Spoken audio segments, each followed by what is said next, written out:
오늘은 여러분들한테 8월 4일 부동산 대책이 발표가 된 내용을 전달해 드리려고 합니다. 84 부동산 대책의 내용들 하고 주택 공급이 이제 많이 이루어질 예정인데 그 확대 방안에 대한 부분들, 그리고 구독자분들 중에 이번 대책에 따라서 좀 혜택을 받을 수 있는 분들이 있는 것 같습니다. 그래서 그러한 부분들도 제가 영상을 통해서 여러분들한테 제공해 드리도록 하겠습니다. 그러면 지금부터 내용을 함께 보도록 하겠습니다. 임성배 TV 보는가 텐데크. 오늘은 84 부동산 대책, 그래서 내게도 내 집 마련이 가능할까란 주제로 제가 영상을 좀 다루어 보도록 하겠습니다. 84 부동산 대책에 따라서 이제 주택 공급 확대 방안이 발표가 됐고, 이제 추후에 이러한 공급 물량들이 지속해서 나올 것으로 예상이 됩니다. 그래서 그런 부분들을 우리 구독자분들한테 제가 좀 전달해 드리려고 하고, 이 84 부동산 대책으로 인해서 우리 구독자분들 중에 이제 또 수혜를 볼 수 있는 분들도 있는 것 같아서 그런 부분들도 좀 알려드리도록 하겠습니다. 그러면 우선 84 부동산 대책에 대한 내용을 한번 살펴보면은 서울 권역 등 수도권 주택 공급 확대 방안이 이제 발표가 됐습니다. 그래서 오늘은 첫 번째 신규 택지 발굴에 대한 내용하고, 그리고 두 번째 용적률 상향 및 고밀화에 대한 부분, 그리고 세 번째는 정비사업 공공성 강화에 대한 부분들을 하고, 네 번째는 도시규제 완화 등에 대한 내용을 말씀드리도록 하겠습니다. 그리고 마지막으로는 이번 대책에 대한 제 생각을 여러분들한테 공유하도록 하겠습니다.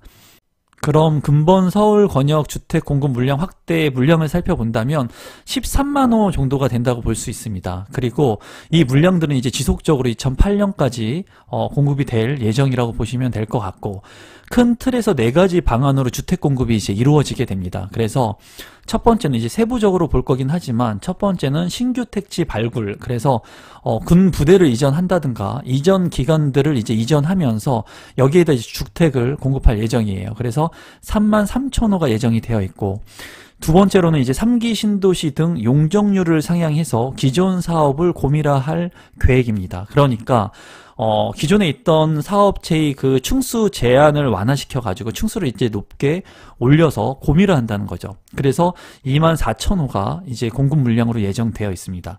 세 번째는 정비사업 공공성 강화, 그래서 보시면은 7만 호가 공급 예정이에요. 그래서 13만 호 중에 가장 많은 물량을 이제 배정하고 있습니다. 어디가? 정비사업 공공성 강화에 따른 공급 물량이. 이 정비사업 공공성 강화에 따른 물량이 가장 많은 물량을 공급하기 때문에 가장 중요하다고 볼 수가 있겠는데, 살펴보시면 첫 번째로 공공참여형 고밀 재건축을 도입하고 5만 호 가장 많습니다. 그리고 두 번째로 공공재개발을 활성화한다는 방안입니다. 그래서 여기에서는 이제 공공재건축 같은 경우에는 분양가 상한제의 적용을 받습니다. 그리고 이제 공공재개발 같은 경우에는 분양가 상한제를 적용을 받지 않는다고 해요. 그래서 5만 호와 2만 호 해가지고 7만 호의 공급 물량, 가장 많은 물량이 있다라고 알아두시면 될 것 같고, 네 번째로는 규제 완화 등을 통한 도심 공급 확대 방안으로 이제 5천 호 정도가 이제 개발이 될 예정입니다. 그래서 뭐 노후도 공공임대라든가 공실이 있는 상가 오피스를 주거로 전환한다든가 등의 이제 물량들을 토탈해서 13만 호가 이제 공급될 계획이고, 이러한 물량들의 공급 확대 방안을 8월 4일 날 발표했다고 보시면 될 것 같습니다. 그럼 첫 번째로 3만 3천 호의 공급을 하는 물량인 신규 택지 발굴의 물량들을 어디에 물량 공급을 할 것인가에 대한 위치도를 한번 살펴보도록 하겠습니다. 위치도를 보시면 서울 권역의 대다수가 이제 포함되고 있습니다. 이 얘기는 뭐냐면 입지가 좋은 곳에 아파트 주택의 공급 물량들을 공급할 예정이라는 겁니다. 다만 여기에 보시면 이제 과천이 편입되어 있는데, 이 과천 같은 경우도 과천청사역을 인근에 하고 있는 굉장히 입지가 좋은 곳에 준강남의 입지이기 때문에 입지가 좋은 곳의 아파트 신규 물량들을 이제 포함하고 있다고 여러분들께서 알고 계시면 될 것 같고, 이제 간단히만 보시면 이 용산, 이 트라이앵글 축에 들어가는 용산이라든가 강남, 서초, 송파, 뭐 영등포, 등 이제 입지가 좋은 곳에 물량들이 있는데, 여기에서 핵심 입지로 보여지는 것들을 보면 이제 용산 캠프캠 부지가 3,100세대, 그래서 남영역하고 삼각지역 그 인근에 있는 부지가 3,100세대가 공급이 됩니다. 아주 입지가 굉장히 좋은 곳이고, 좀 전에 말씀드렸던 과천 일대도 4,000세대가 이제 계획이 돼 있고, 서울지방조달청 같은 경우에도 굉장히 입지가 좋습니다. 이러한 곳에도 이제 1,000세대가 예정되어 있습니다. 또한 뭐 상암시의 미 매각 부지라든가 입지가 좋은 곳에 아파트 분양 물량들을 공급할 물량이 33,000호를 계획하고 있다라고 여러분들께서 보시면 좋을 것 같고, 이러한 분양 물량들이 이제 공급이 되게 된다면 이 좋은 입지에 공급되기 때문에 우리 구독자분들한테도 당첨될 수 있는, 청약을 할 수 있는 기회가 있다고 보시면 될 것 같습니다. 계속해서 두 번째 주택 공급 방안을 보시면 3기 신도시 등 용적률을 상향해서 기존 사업을 이제 고밀화한다는 거예요. 그러니까 기존 사업지의 높이를 높여가지고 주택 수를 늘리겠다는 거죠. 그래서 24,000호의 계획이 되어 있습니다. 큰 틀에서 본다면 이제 3기 신도시를 상향 조정해가지고 2만 호가 추가로 공급될 예정이고, 기존의 사업 확장 고밀화를 이제 진행하고 있는 서울의료원이라든가 용산 정비창 굉장히 입지가 좋은 아파트 분양 물량들이죠. 이러한 곳에 2,000호씩 이제 공급 물량을 확대해서 용적률을 높여서 24,000호가 이제 공급될 계획이에요. 여기에서 보시면은 이제 대규모 공공주택지, 그래서 이제 3기 신도시라든가 중소규모 공공택지지구들도 많죠. 그런 곳하고 택지개발지구 등을 이제 토탈 해가지고 2만 호가 이제 3기 신도시 등 용적률을 상향해서 공급될 거라고 보시면 될 거기 때문에 이제 공공주택지구의 분양 물량들이 늘어났다라고 보시면 좋을 것 같습니다. 이제 기존 사업을 확장해서 고밀화하는 개발이 진행이 되는데, 이제 서울의료원 부지입니다. 굉장히 입지가 좋죠. 보시면 이제 봉은사역하고 삼성역 있는데 인근에 있습니다. 그래서 삼성역 인근에 입지를 하고 있어서 정말 대한민국 최고의 입지에 들어오는 분양 물량이라고 볼 수가 있어요. 그래서 조감도를 한번 옆에 보시면은 이 천을 따라가지고 고밀도로 이렇게 개발이 될 예정이라고 해요. 조감도도 굉장히 멋진 것 같고, 만약에 이러한 아파트에 청약을 해서 당첨이 되게 된다면 정말 가치가 있는 곳에 내 집 마련을 할 수 있는 정말 일생일대의 기회가 될 것으로 보여져요. 그래서 입지가 아주 좋은 곳의 부지들도 이런 기존 사업을 확장해서 고밀화 해가지고 주택 수를 지금 늘리려고 하는 방안들을 발표를 했습니다.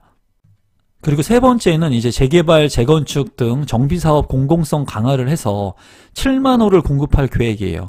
그래서 제가 서두에도 말씀드린 것처럼 가장 많은 공급 물량이 계획되어 있다고 여러분들께서 보시면 될 것 같습니다. 그래서 그 재개발은 2만 호, 그리고 재건축은 5만 호를 지금 예정하고 있는데, 공공 재건축의 분양 물량들이 지금 많이 배정이 되어 있기 때문에 이 부분에 대한 것을 이제 간단히만 살펴본다면, 개념은 LH나 SH공사 등 공공기관이 참여해서 아파트를 기존 대비 2배가량 큰 폭으로 공급을 하는 겁니다.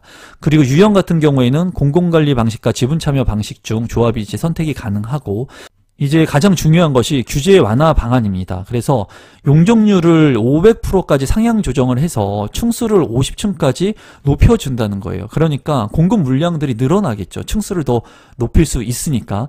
그리고 이제 공공성 확보 방안을 따라서 이제 늘어난 용적률의 일정 부분은 기부 체납으로 이익을 환수하겠다고 하는 겁니다. 그래서 여기 같은 경우에는 기부 체납한 그런 부분들을 50% 이상은 장기 공공임대주택을 이제 배분을 하고, 나머지 50%는 신혼부부 등 공공 분양으로 이제 분양을 할 예정이라고 합니다. 그래서 공공 재건축이 이러한 부분들의 5만 호의 가장 큰 물량들을 이제 배정하고 있는데, 이런 공공 재건축이 과연 잘 진행될 수 있을지에 대한 부분을 한번 간단히 살펴보도록 하겠습니다. 그런 공공참여형 고밀 재건축에 대한 부분이 5년간 5만 호를 공급한다고 하는데, 가장 많이 이 부분에 대해서 간단히 한번 여러분들한테 설명을 쉽게 드려보도록 하겠습니다. 중요한 거는 이런 수치가 아닙니다. 수치 같은 거는 다 무시하셔도 돼요. 머리만 아플 뿐이에요. 간단히 지금 이렇게 기존 재건축을 하면은 이만큼 층수를 올릴 수 있다는 거예요. 간단히 제가 설명을 드리면. 근데 지금 정부에서 말하고 있는 공공참여형 고밀도 재건축을 하게 된다면 더 높게 지을 수 있게끔 해준다는 거예요, 정부에서. 그런데 중요한 것은 지금 재건축의 규제가 심하죠. 그러니까 조합원들 입장에서는 더 높게 많은 물량을 일반 분양으로 나올 수 있는 이러한 혜택을 주면은 이렇게 빨리 분양이 될 수 있는, 그리고 개발이 될 수 있는 고밀 재건축을 진행하지 않을까란 생각을 당연히 할 수가 있겠죠. 여기까지는 좋은데 중요한 것은 이렇게 더 높게 건축물을 지어서 일반 분양 물량들이 나왔을 때 이전의 재건축 같은 경우에는 일부 기부 체납을 하고 본인들이 수익으로 다 가져왔다는 거예요. 하지만 지금 공공참여형 고밀 재건축 같은 경우에는 이렇게 수익이 많이 발생했을 때 90%까지 이제 초과 이익을 환수하겠다는 겁니다. 그러면 조합원 입장에서는 이렇게 많은 수익이 난다 하더라도 본인들한테 들어가는 혜택들이 많지 않다는 거예요. 그리고 기부 체납이나 이런 임대 물량들, 그리고 공공 분양의 물량들이 더 많아지기 때문에 기존보다 임대 물량들이 더 늘어나게 되죠. 본인들이 이제 분양을 받아서 들어가서 살거나 이제 보유한 본인 소유의 아파트가, 이렇게 됐을 때는 과연 이 조합원 분들께서 이러한 고밀 재건축을 진행할까에 대한 의문점이 이제 듭니다. 제 생각에는. 이제 네 번째는 규제 완화 등을 통해서 도심의 공급을 확대하겠다는 방안인데, 이거에 대한 그 양은 많지가 않습니다. 그래서 간단히만 보시면 노후 공공임대 재정비 시범 사업을 추진한다던가 공실 등 유효 공간을 활용해서 이제 주거 공급을 확대할 예정이라고 합니다. 그래서 도심 공급을 확대하겠다, 이런 내용을 담고 있습니다. 그럼 이제 마지막으로 이번 대책에 대한 제 생각을 한번 조심스럽게 말씀드려보도록 하겠습니다. 제 생각은 그냥 제 개인적인 생각이기 때문에 제가 항상 말씀드리지만 참고만 하시면 될 것 같습니다. 여러분들께서는. 그리고 여러분들께서 국토교통부에 나온 자료를 출력을 하셔가지고 이렇게 나온 자료를 꼭 출력하셔가지고 보셔야 됩니다. 제가 항상 말씀드리죠. 여러분들한테 자료를 출력해가지고 여러분들도 스스로 한번 꼭 이 내용들을 살펴보시기 바랍니다. 제 생각을 이제 조심스럽게 공유를 한다면, 첫 번째로는 정부가 주택 공급의 확대 시그널, 그러니까 확대하겠다는 이런 내용들을 강하게 계속 지속적으로 주고 있습니다. 그리고 이번 대책에서도 향후에 또 공급 대책을 마련할 수 있다라고 얘기를 하고 있어요. 그래서 지금 이 공급 물량들이 다소 작다고 느껴지지만 이 물량들 말고도 추가로 공급 확대할 수 있는 방안들은 충분히 있다라고 보여져요. 그래서 정부에서는 지금 현재 주택 공급이 부족하다는 것을 알고 있기 때문에 지금 가장 중요한 것은 뭐냐면요, 여러분, 2022년, 2023년에 공급 물량이 없다라는 거예요. 가장 중요한 건 이겁니다. 당장 1년, 2년 후에, 3년 후에 주택 공급 양이 많이 줄어들어서 공급 양이 없다는 거예요. 그렇게 됐을 때 이 주택 시장에 대한 향방이 어떻게 될 것인가에 대해서 한번 고민을 해볼 필요성이 있습니다. 이거는 그냥 확대 방안이에요, 확대 방안. 앞으로 공급이 되는 게 아니라 향후에 공급이 되려면 2003년 이후에 이제 공급이 될 건데, 그때의 주택 시장이 굉장히 불안정할 것으로 보여져요. 그래서 중요한 것은 정부에서 지금 현재 주택 공급 확대 방안을 이렇게 시그널들을 주고 있기 때문에 주택 공급은 확대될 것으로 보여집니다. 다만 제가 생각하는 것은 이러한 주택 공급 계획의 진행성이 제대로 진행이 될 것인가의 여부는 불투명합니다. 지금 현재. 그 이유는 뭐냐면 정부에서 지금 큰 폭으로 전세 가격이나 주택 가격이 오르고 있기 때문에 지금 이러한 대책들을 너무나 빨리 내놓는다는 거예요. 정부 각처나 지자체나 아니면 국회에서 충분한 논의를 통해 가지고 이런 계획들이 발표가 돼야 되는데 지금 빠르게 이러한 확대에 대한 공급 발표만 하고 있어요. 어제도 이제 공급 확대에 대한 방안이 나오면서 과천이라든가 이 지자체들이 얘기하는 것이 본인들은 수용할 수 없다라는 얘기들을 하고 있어요. 지자체들하고 벌써 삐그덕대고 있다는 거죠. 충분한 논의나 이러한 개발을 이루어졌을 때 어떠한 그 지자체 인센티브를 줄 것인가에 대한 부분들, 교통 확충에 대한 부분들, 그런 시민들한테 줄 수 있는 혜택들 같은 것들을 이제 논의를 하면서 계획적으로 개발이 돼야 되는데 지금 현재 빠르게 주택 공급을 하려고 하는 시그널을 주는 데만 이제 정책이 집중되고 있다 보니까 이러한 진행성 여부가 어떻게 될지 지금 불투명합니다. 그리고 세 번째는 공공재건축의 규제 완화가 필요하다고 보여져요.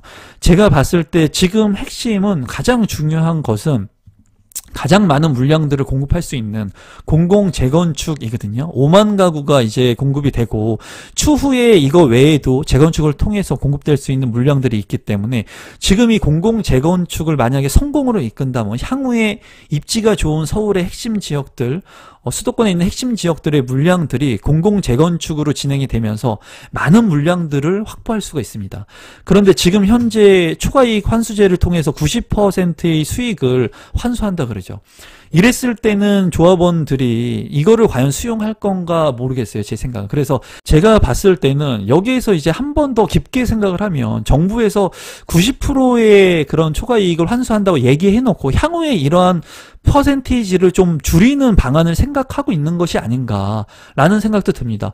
처음부터 만약에 초과 이익을 50%로 환수하겠다 하면은 반발이 심하겠죠. 그런데 애초에 그냥 90% 환수하겠다, 아주 큰 폭을 환수를 한다고 얘기를 해놓고 나중에 시간이 지났을 때 이 프로테이지를 좀 낮추는 겁니다, 많이. 그랬을 때는 받아들이는 조합원의 입장에서는 90% 하면 너무나 이건 말도 안 된다고 생각을 하지만 향후에 50%, 뭐 60%, 40% 이렇게 비율을 조절해 간다면은 조합원 입장에서도 좀 수긍할 수 있는 분위기가 만들어질 수도 있을 것 같은데 그런 거를 이제 생각하고 있는지는 모르겠습니다. 제 개인적인 생각에는. 그래서 향후에 이 공공재건축의 규제 완화 어떤 방식이 됐던 간에 이 부분을 성공적으로 이루어지게 된다면 양질의 주택들 그리고 조합원들 입장에서도 뭐 세금 혜택을 많이 준다던가 절세할 수 있는 부분들을 뭐 준다던가 해서 조합원 입장에서도 아 공공재건축을 내가 진행하는 게 좋겠다라고 해서 성공적으로 만약에 이끌게 된다면 재건축에 대한 그런 조합원들한테도 이익이 돌아갈 것 같고 그리고 양질의 주택들이 빠르게 진행이 돼가지고 주택들을 공급할 수 있을 것 같습니다. 이제 마지막으로 우리 구독자분들한테 제가 말씀드리고 싶은 부분들, 그러니까 이번 공급 대책을 통해서 뭐 장점도 있고 단점이 있는 부분들 제 생각들을 말씀을 드렸는데 제가 우리 구독자분들한테 말씀드리고 싶은 것은 이 부분입니다. 일단은 공공택지 내의 공공분양 중에 사전 청약 물량이 증가를 했다는 거예요. 9,000호에서 6만호까지 지금 확대가 됐습니다. 그러니까 이 공공택지 내의 분양 물량들, 중소규모 택지라든가 아니면 3기 신도시라든가 이런 사전 청약의 물량들이 늘어났다는 거예요. 그래서 내년인 2001년도에 3만호를 이제 사전 청약할 예정이고 그리고 2002년도에는 3만호를 더 추가해서 공급을 하려고 하고 있습니다. 그래서 사전 청약을 통해서 주택 공급을 내 집 마련을 하려고 하시는 분들한테는 굉장히 큰 기회로 보여져요. 물론 사전 청약 같은 경우에는 제가 봤을 때 많이 늦춰지지 않을 거라고 제 개인적으로는 판단해요. 이거는 본 청약이 아니죠. 사전 청약은 예약하는 거기 때문에 사전 청약들은 이 기간 내에 이루어질 것으로 예상을 하고 있습니다. 다만 본 청약으로 이루어지는 시기는 미뤄질 수 있다고 예상을 해요. 하지만은 만약에 우리 구독자분들께서 이 사전 청약에 당첨이 되신다면 기간이 좀 미뤄질 수는 있겠지만 이 당첨 물량들을 내 집 마련할 수 있는 기회를 선점한 거기 때문에 굉장히 입지가 좋은 곳에 내 집 마련을 할 수 있는 기회가 될 것으로 보여져요. 그래서 6만호라고 하는 아주 많은 물량들이 이제 사전 청약을 할 거니까 무주택자이신 분들은 이 사전 청약이 6만호가 있기 때문에 청약 계획을 잘 세우실 필요가 있다고 보여지고 그리고 근본 대책에 따라서 기존보다 늘어나는 공급 물량 중에 50% 이상을 생애 최초 구입자, 청년, 신혼부부 등에게 공급을 한다는 겁니다. 그래서 무주택자들한테 많은 주택 공급을 하려고 하고 있어요. 그래서 우리 구독자분들 중에 생애 최초 구입자 조건이 되신다 또는 신혼부부 조건이 되신다, 청년에 대한 조건이 되신다 하시는 분들은 긍정적으로 지금 공급하는 물량들에 관심을 가질 필요가 있어 보입니다. 제가 봤을 때. 생애 최초 구입자 같은 경우에 제가 별도의 영상들을 시간을 내서 한번 만들어 보도록 노력을 한번 해보도록 하겠습니다. 이 생애 최초 주택 구입자 같은 경우에는 710 대책에 따라서 이 물량들이 늘어났습니다. 늘어났고 이제 근본 대책에 따라서 공급 물량 중에 50%를 넘게 배정을 한다고 하니까 무주택자 분들 중에 이제 주택 구입을 한 번도 안 하신 분들이라든가 신혼부부, 내가 결혼을 앞두고 있다 라고 하시는 분들이라면 이 710 대책에 대한 혜택 그리고 이 공공 물량, 입지가 좋은 물량들이 굉장히 많죠. 그런 물량들이 지속적으로 진행이 된다면 여러분들한테 정말 좋은 입지에 내 집 마련을 할 수 있는 기회가 될 것으로 보여집니다. 그래서 오늘은 84 부동산 대책에 대한 제 생각을 여러분들한테 조심스럽게 공유해 봤습니다. 여러분들께서 지금 이제 공급 물량 확대에 따른 방안들이 계속 나오고 있으니까 내 집 마련을 할 수 있는 기회가 또 있다고 보시면 될 것 같아요. 그리고 항상 기회는 내가 만드는 거고 항상 기회들은 생겨나는 거니까 포기하지 마시고 이러한 정부 정책에 따른 내용들을 잘 보시고 반드시 구독자분들께서는 국토교통부에 이 내용을 뽑으셔가지고 출력하셔가지고 꼭 꼼꼼하게 보시기 바랍니다. 그러면 항상 마지막까지 제 영상을 믿어주시고 보시는 구독자분들께 진심으로 감사를 드리고, 제 영상이 처음이신 분들은 제 영상이 조금이라도 도움이 되셨다면 구독 버튼, 좋아요 버튼 눌러주시면 제가 영상을 만드는데 아주 큰 힘이 됩니다. 그럼 오늘 영상은 이것으로 마무리 짓도록 하겠습니다. 감사합니다, 여러분.